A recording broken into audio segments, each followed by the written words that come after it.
going to have a conversation with those sorts of businesses about critical materials. And I quite understand why, incidentally. The response was typically, just look at the price information that we get. Just take a historic view of price information for most of these potentially critical materials. The price has been stable for 10 years. The market looks reasonably competitive. What is the issue?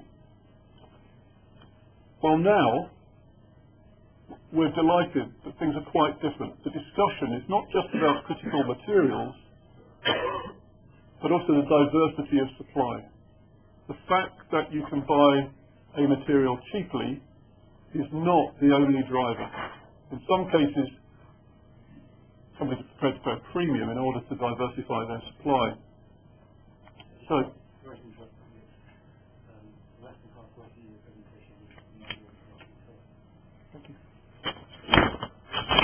you'd expect this from a consultancy, a range of materials. What are we forecasting will be a problem in the future? For this presentation, well, we're not going to look at vanadium, the far end, where we're expecting prices, there to be an oversupply in the future, but we are just picking out a couple to look at as examples. Neodymium in particular, down at the far end, and indium. We cover the whole lot, so speak to Peter if you're interested in others. Let's begin with rare earths. What are rare earths used for? There's a pie chart to give you a quick overview of their uses. In particular, note though, that very many of rare earths, only the 17 rare earths rather, have very particular uses, and their applications are very limited in some cases. Cerium used in catalysts, neodymium, dysprosium magnets, lanthanum for batteries, for example. Now, dysprosium, in terms of prices, why have we got interested in this? Because it used to trade typically at about $100 to $140 a kilo. Last year it got to $300, and in August this year almost got to $3,000 before getting back to about $2,200. Now that gets attention. You've heard about China's quota, and the quota works in a strange way. Clearly that gap that you can see between the quota and world demand is partly made up for by smuggling activity, but because the quota is fixed as a general number, traders tend to supply the high value rare earths rather than the cheaper rare earths, and that has distorted market prices. The one that's most noticeable is cerium. We're going to look just quickly there at cerium and dysprosium, as I said.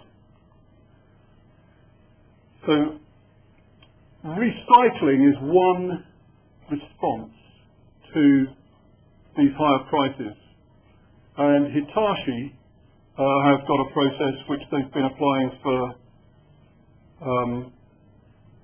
hard disk drives. Interesting enough, the business model isn't driven by the value of the rare earth or the magnets, but because of the need to destroy the data. So the business model is driven by the desire to destroy data.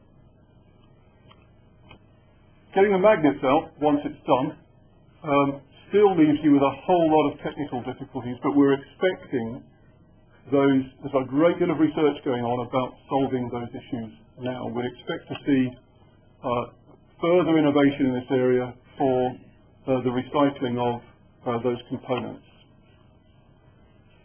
Cerium, on the other hand, rare earth element, historically it's been in surplus due to its high composition in rare earth deposits relative to the levels of demand. Now, the Chinese quota system has essentially boosted its price in the past, but there is no doubt that there is nothing that's going to hold the price of cerium up for the foreseeable future. So if you like, your takeaway in this case is that cerium is one to avoid for the foreseeable future. Indium, byproduct of zinc. And the interesting thing about indium is that the route forward here could be recycling, which I'll discuss in a moment. Indium, as a byproduct of zinc, there is only about 600 tons production annually for indium. But most of that is lost in the zinc refining process. It's mostly used for flat panel displays, laptops and TVs, for example, on screens. And the current price is about $750 a kilo. What's going to happen to indium? Well, you'll hear a lot about recycling. And interestingly enough, at the moment, flat panel displays being whipped out in some cases once the WE has been separated. And the glass from the flat panel displays is being stockpiled as a problem area. So you're going to hear later on this morning about what to do sometimes when you've got an opportunity where waste has been stockpiled. In this case, likely that there'll be a technology that will come along to process the stockpiles of glass. Now, whether that happens or not is a difficult question, because when you see the opportunity to invest in indium recovery, the problem with it is that you've got two major challenges. If the price gets so high to attract in an innovator to handle the indium off the glass, do you back it or not? The risk is that a smelter somewhere else will invest to produce indium as well, and that would be a very attractive investment, somebody next door to a smelter. Our view too is that very likely, because of the amount of effort that's going in, that in the future indium will be substituted. Brings me quickly to used oil as a different example. Crude oil prices have been rising significantly, but the most important trend to note is about lubricant quality. Lubricant prices have been going up, the quality has been going up as drainage intervals have increased for vehicles. About 65% of lubricant is used in the automotive market, the rest in industry. But only about 1 or 2% of a typical crude oil barrel goes into lubricant. So you can either produce a fuel or a base oil for lubricant at the end of this process. Post-collection. The driver in this market, although re-refining technologies have improved dramatically, the driver is policy framework. Why? Because that bird relies on its feathers to stay alive. And a tiny amount of used oil, or fuel for that matter, spilt onto a surface water gets into his feathers.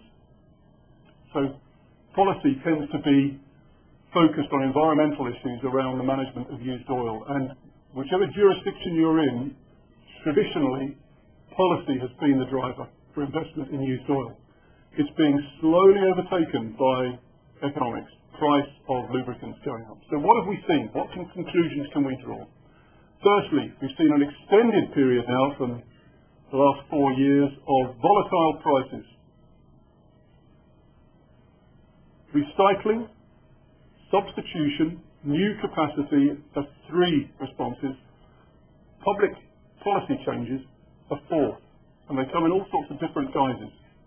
On rare earths, looking at neodymium, it's a nice example of where you'd expect to see recycling opportunities.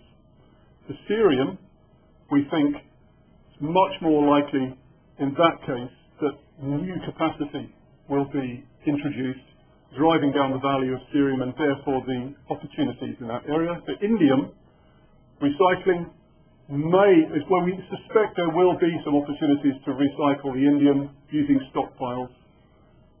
But more likely, for the longer term, there'll be substitution of indium from its current uses. And used oil, as I say, is an example of where you should first look at what is the attitude to the local jurisdiction to the policy for the collection and management of used oil. Sitting over all of this is innovation, a constant search for resource efficiency and resource security And only very recently, by way of example, we changed our modelling of future demand for critical materials from the solar sector. Why? Because the techniques being used in the solar sector for coating the solar panels had moved from a traditional use of about 5 micron depth to 2.5 to 3 microns. Major impact in some of these critical material forecasts for the future. So back to that aircraft. A large number of aircraft ready for recycling. Large shredders are being put in desert locations to smash up the aircraft and take the aluminium out. What is fascinating is that for the most part, that process is ignoring the value of other materials which are in the aircraft. Expect to see further innovation around dealing with that waste stream in the future.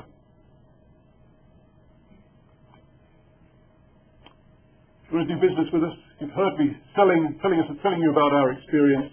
Speak to Peter or myself during the day. We'd be delighted to talk to you. Thank you very much indeed.